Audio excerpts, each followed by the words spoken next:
Je vais donner la parole à Monsieur le rapporteur, puis à Madame la ministre, et discussion générale comme à l'accoutumée. Monsieur le rapporteur. Merci Madame la Présidente. Mes chers collègues, notre modèle de sécurité civile est unique au monde. Il s'appuie sur l'engagement quotidien de 250 000 sapeurs-pompiers, dont près de 80% sont volontaires et 18% sont des femmes, ainsi que de près de 30 000 jeunes sapeurs-pompiers et cadets. Malgré d'importantes lois votées par le Parlement depuis le début des années 90, je pense ici notamment aux lois de 91, de 96, de 2004, de 2011, dont Pierre Morel-A-L'Huissier est ici présent, ce modèle a finalement peu évolué depuis 20 ans. Actuellement, 85% des opérations des sapeurs-pompiers concernent le secours à personne, nécessitant une mobilisation quotidienne. La multiplication des risques technologiques et les conséquences du réchauffement climatique font peser des risques grandissants sur l'ensemble de la société. La réponse à des enjeux aussi importants ne pouvait être que le fruit d'une large concertation. Ainsi, la proposition de loi que je vous propose d'examiner aujourd'hui est le fruit d'une réflexion globale et de long terme. Elle s'inscrit dans le contexte de la mission de réflexion sur le volontariat que j'avais conduite en 2017 et 2018 avec Madame la sénatrice Trondlet, le président Richefou, le contrôleur général Éric Faure et Pierre Brageux du MEDEF. Par ailleurs, de nombreux collègues parlementaires se sont associés à ma réflexion et je souhaite ici remercier pour leur intérêt les centaines de co-signataires de cette proposition de loi qui illustre l'intérêt collectif que nous avons tous à améliorer notre modèle de sécurité civile. Je veux saluer en particulier le groupe d'études sur les sapeurs-pompiers volontaires. Enfin, un tel texte ne pouvait être élaboré sans une concertation large avec les principaux acteurs concernés. C'est pourquoi, depuis 2 ans, j'ai effectué de nombreux déplacements en France pour rencontrer et échanger avec les organisations représentatives des pompiers et les sapeurs-pompiers eux-mêmes. Je me réjouis que les sapeurs-pompiers volontaires et professionnels, civils et militaires, soient aujourd'hui au cœur des préoccupations de la Commission des lois. Au nom, je le crois, de tous les Français, je témoigne notre reconnaissance et notre attachement à tous les sapeurs-pompiers de France. En 2019, ils ont réalisé plus de 4,8 millions d'interventions, plus de 4 millions de secours à personne. C'est environ une intervention toutes les 6,5 secondes. Merci à eux. 6% de la population française a été directement concernée au cours de l'année par l'action des services d'incendie et de secours. Merci à eux. Alors que notre pays traverse depuis plus d'1 an une crise sanitaire inédite, tant par son ampleur que sa virulence, les sapeurs-pompiers ont été durement éprouvés. Ils ont toutefois su faire preuve de souplesse, de réactivité en tant que maillon essentiel de la sécurité civile et de la chaîne de soins. En cette période difficile, plus que jamais, je salue la noblesse de leur engagement, l'abnégation et le courage dont ils font preuve au quotidien, parfois au péril de leur vie, comme cela nous l'est tristement régulièrement rappelé par l'actualité. Nous savons aussi ce que nous devons aux médecins, aux intervenants du SAMU et aux ambulanciers de notre pays. Avec les sapeurs-pompiers et les services de santé des SDIS, ils nous permettent chaque jour de sauver des vies face à la crise sanitaire que nous connaissons. Je veux aussi leur rendre hommage aujourd'hui et leur dire que l'avenir de notre modèle de sécurité repose sur un renforcement du collectif. Quand ils agissent ensemble au quotidien, ils font de grandes choses. Avec cette loi, ils pourront viser encore plus haut ensemble. Sans entrer dans le détail des 40 articles de la proposition de loi, je voudrais revenir sur quelques sujets qui me sont chers. La reconnaissance de la notion de soins d'urgence à l'article 2, parmi la mission des pompiers. Il s'agit là d'une juste reconnaissance de leur travail quotidien, les secours d'urgence à personne représentant plus de 80% de leurs interventions. Et dans ces 80% d'interventions, près de 60% font déjà l'objet de gestes de soins aujourd'hui. La question de définition et de la réponse de la prise en charge financière des carences ambulancières, qui est une attente de longue date des sapeurs-pompiers. La valorisation du volontariat, qui est une impérieuse nécessité. Comme je vous l'ai dit, 80% des pompiers sont volontaires, et je crois que c'est l'honneur de notre Assemblée de s'intéresser à la question du volontariat. Enfin, la question du numéro unique d'urgence et des plateformes communes de réception des appels. Il convient aujourd'hui d'avancer sur ce sujet, avec pour seul objectif améliorer la prise en charge des personnes en détresse. Tels sont, mes chers collègues, les principaux enjeux de ce texte que je vous propose d'adopter.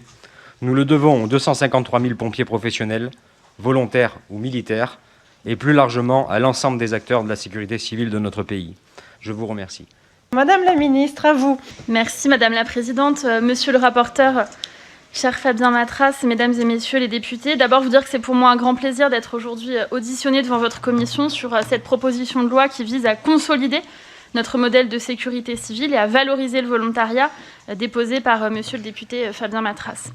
Le ministère de l'Intérieur, vous le savez, c'est le ministère de la protection, le ministère de l'urgence, du quotidien, et il est donc nécessairement celui de la sécurité civile et des 253 000 sapeurs-pompiers professionnels et volontaires, ainsi que des 100 000 membres des associations agréées de sécurité civile qui constituent sa force opérationnelle. Je voudrais, avant d'en venir au détail de la PPL, commencer par saluer l'action de ces femmes et de ces hommes qui, tous les jours, portent secours à nos concitoyens, protègent les Françaises et les Français. Je crois que nous pouvons collectivement en être fiers d'un modèle de sécurité civile qui suscite des demandes toujours plus nombreuses de coopération de nos partenaires internationaux, fiers d'une organisation solide qui sait toujours s'adapter et faire face aux nouvelles menaces. Preuve en est la formidable mobilisation de la sécurité civile dans la gestion de la crise sanitaire. Engagés en première ligne, ce sont désormais plus de 15 000 pompiers et personnels des associations de sécurité civile qui interviennent tous les jours pour tester, vacciner, accompagner des personnes en quarantaine, faire reculer l'épidémie. J'ai pu le constater lors de nombreux déplacements auprès des pompiers. Et je crois que c'est parce qu'ils visent à conforter le modèle de sécurité civile que je voudrais avant tout saluer le travail important, parce que c'est un travail de fond, qu'a mené monsieur le député Fabien Matras pour élaborer cette proposition de loi. C'est un travail de terrain, proche des réalités et des préoccupations des acteurs des territoires, les élus, les conseils d'administration des SDIS, les collectivités départementales et municipales, les associations, mais surtout des propositions proches des attentes des citoyennes et des citoyens. C'est aussi un travail consensuel. Preuve en est le recours à la procédure de législation en commission, pour la deuxième fois seulement depuis 2017 à l'Assemblée nationale, et la signature de cette proposition de loi par plus de 500 d'entre vous. Je sais que nous aurons des débats sur certains points, je sais aussi que nous pourrons trouver le consensus, et je sais que s'agissant de la protection de nos concitoyens et de l'intérêt général, les opinions, les avis divergent finalement peu, et je pense qu'en discutant de cette proposition de loi, nous poursuivons tous cet objectif commun et partagé, largement transpartisan, celui d'offrir le meilleur service de secours aux Français.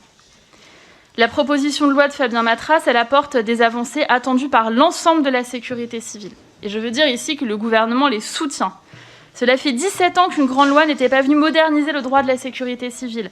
Il était temps en effet d'apporter les modernisations, les adaptations nécessaires pour consolider notre modèle de sécurité civile et surtout pour l'adapter aux enjeux et aux défis actuels.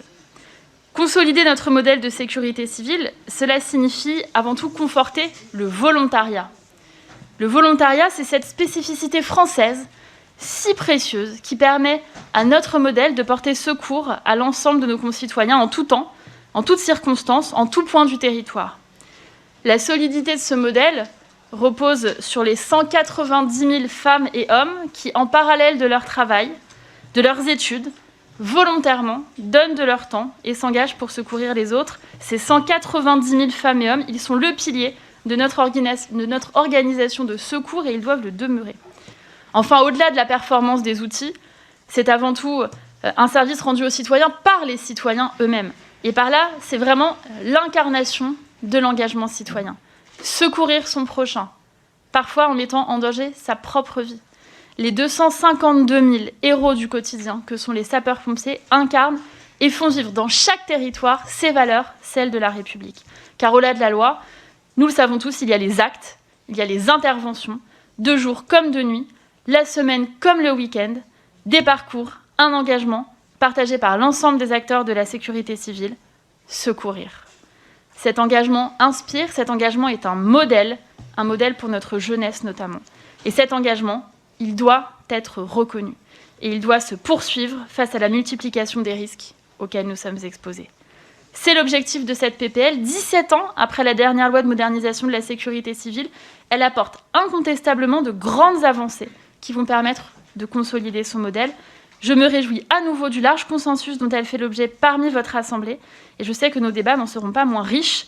Pour toutes ces raisons, le gouvernement apporte son soutien à cette PPL. Je vous remercie.